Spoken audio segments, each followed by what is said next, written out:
आज मेरे पास 2 प्रश्न हैं। वही 2 प्रश्न के ऊपर हम आज बातचीत करेंगे।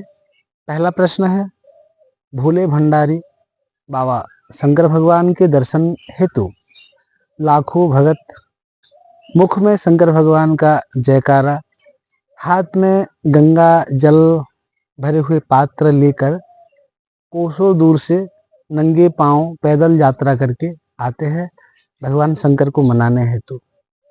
क्या वह सभी लोग भक्ति के अधिकारी है? क्या वह सभी लोग भगत है? और दूसरा प्रश्न है, दुर्गा, भवानी, पार्वती, लक्ष्मी, सरस्वती, श्री राधा, माँ सीता की जैसी मेरे श्रद्धामयी माताओं और बहनों, साज श्रृंगार सुसज्जित वेश सज धज देवा अथवा देवी पूजन हेतु मंदिर आते हैं। क्या वह सभी के पूजा भगवान स्वीकारते हैं? प्रश्न के स्पष्टीकरण हेतु पुनः एक बार ध्यान से सुने। सावन के पूरा महीना भूख प्यास सुख त्यागे लाखों कष्ट सहे भगवान शंकर को मनाने, क्या वह सब लोगों के मन में भगवान शंकर के प्रति श्रद्धा विश्वास भक्ति और मन में समर्पण भाव था?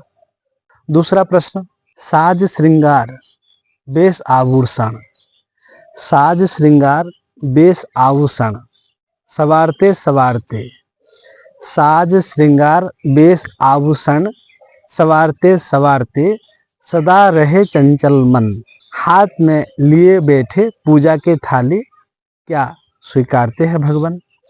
आइए इस 2 प्रश्न के ऊपर विस्तार से हम चर्चा करेंगे।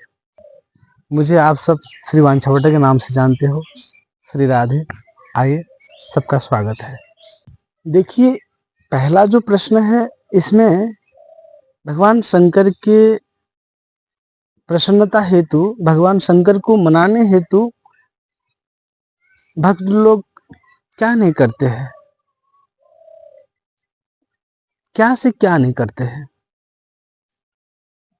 ना जाने कितने कष्ट का सामना करते हैं, ना जाने कितने दिन उपवास रखते हैं, ना जाने कैसे कैसे रहना पड़ता है।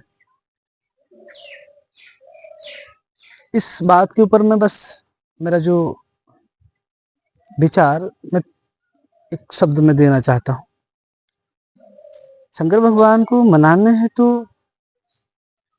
मेरे विचार से ना किसी तपस्या की जरूरत है, ना किसी प्रकार के कष्ट सहने की जरूरत है।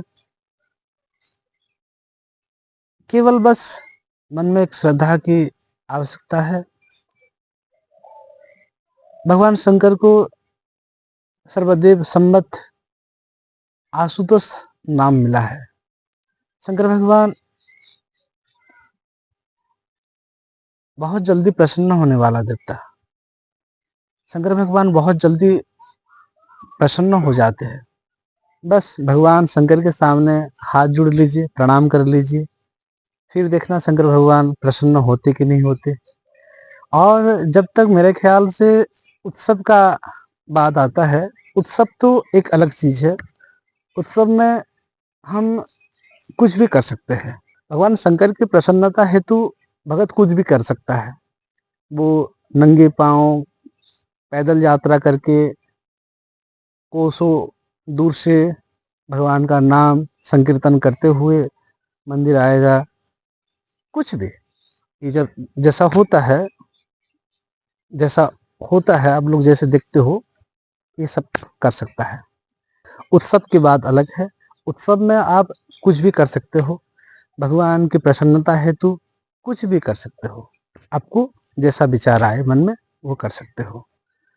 लेकिन भगवान को मनाने के लिए, भगवान के दर्शन प्राप्त करने के लिए आपको केवल ही केवल अंतर आत्मा में श्रद्धा, मन में विश्वास लेकर समर्पण भाव से एक बार प्रणाम कर लीजिए। बस उतने में ही भगवान प्रसन्न हो जाते हैं।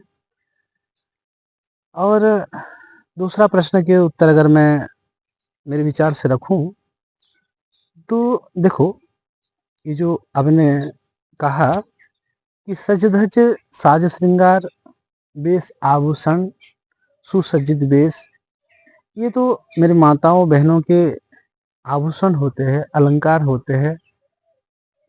कहीं भी वो बाहर जाते हैं तो पहला तो उनका यही है कि वो सज धज के जाए, वो सुसज्जित वेश में जाए, क्योंकि माताओं और बहनों ये संपत्ति होते हैं। संपत्ति को हम, माताओं और बहनों ये संपत्ति होते हैं, संपत्ति को हम हमेशा एक अच्छे ही जगह पर रखना चाहते हैं। संपत्ति को हम सदा सर्वदा सुंदर ही देखना चाहेंगे। तो इसीलिए वो तो ठीक है, लेकिन जब तक पूजा के संबंध में ये सब बात आते हैं तो मैं यहाँ पर एक विचार रखूंगा कि देखो, हम जब भगवान के सामने खुद खुद को सजा धजा के जाएंगे, वेश आभूषण अलंकार में जाएंगे और उनको सवारते सवारते बस हमारा मन चंचल रहेगा, तो भगवान के प्रति हमारा जो कनेक्शन हो नहीं पाएगा। तो इसीलिए जाए, सुंदर सुसज्जित वेश में जाए, मंदिर जाए, उत्सव में जाए। देखो उत्सव में, मैं पहली बार आपको बताया था, उत्सव में सब कुछ चलेगा। उत्सव में आप जितना खुद को सजा सको सजाओ।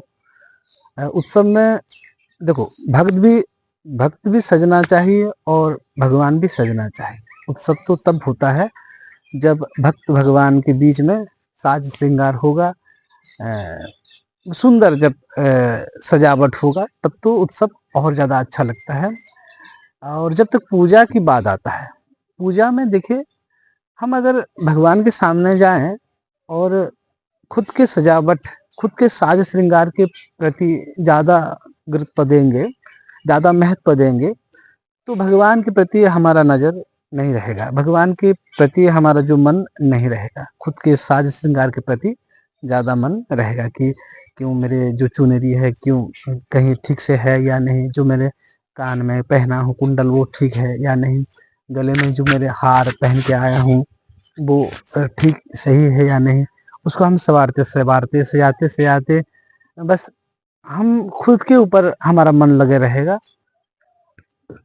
मैं इस बात को इस प्रकार से भी कह सकता था कि देखिए, भगवान को, भगवान के साज श्रृंगार, भगवान की सुंदरता प्रति हमारा ध्यान लगना चाहिए, ना कि खुद के साज श्रृंगार के प्रति।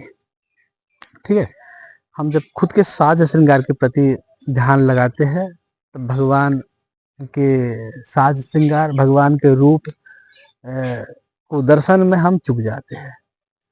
जो लोग खुद के सजावटी, खुद को साज श्रृंगार में ज़्यादा ध्यान रखते हैं, वो कभी भगत नहीं हो सकते हैं।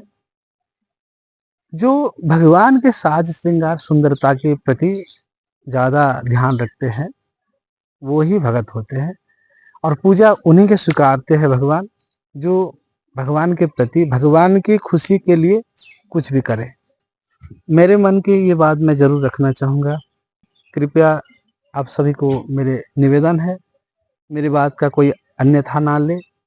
भगत होकर भगत का मजाक उड़ाना ये भगत का लक्षण नहीं है। भगत हमेशा भगत को श्रद्धा करता है, प्रेम करता है, भगत को वो सम्मान करता है। तो मेरी बात का कोई अन्यथा ना ले। मैं भगत के बहुत आदर करता हूँ, माताओं बहनों का बहुत आदर करता हूँ, और वह सब लोग मेरे लिए वंदनीय है, पूजनीय है। चलो कोई बात नहीं, ठीक है। आज के प्रश्न का उत्तर आपको कैसा लगा मुझे कमेंट करके बताना। आज की संवाद को यहाँ विराम देते हैं। हरि बोल, हरे कृष्णा, राधे राधे।